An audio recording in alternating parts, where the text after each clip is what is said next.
Shama harka fuunee ilmaan Oromoo kan idil addunyaatti argamtan hunda keessanuu arraan tanaa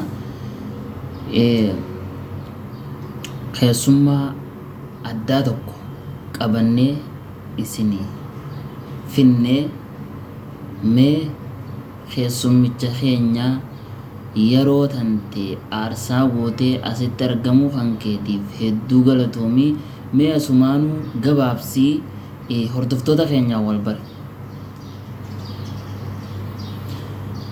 Isinilleen sagantaa bareedduu sagantaa tana fakkaattu irratti na afeeruu keessaniif hedduu galatooma ulfaadhaan isiniin jedha.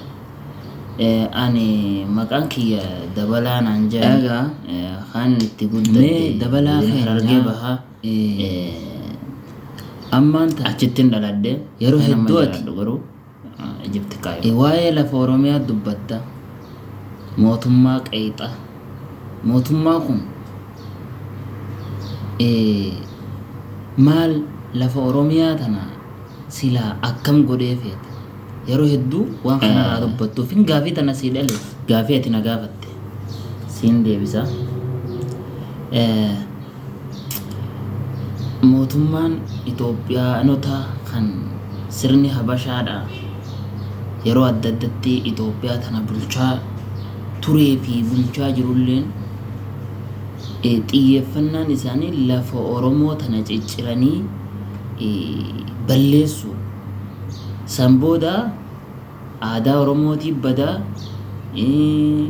lafti Oromiyaa bannaan namni gaafa gabroomuu lafa isaa irraa fudhatanii aadaa isaa jijjiiranii aadaa isaanii bakka buusanii fi kun akka hin taaneef jennee warroota nu duraatis qabsoo aarsaa guddaa mootummaa turati if qusaddu san jedhan irra baay'ee akka jarraa biyya galteen dubbatu qileenxoon bu'ini.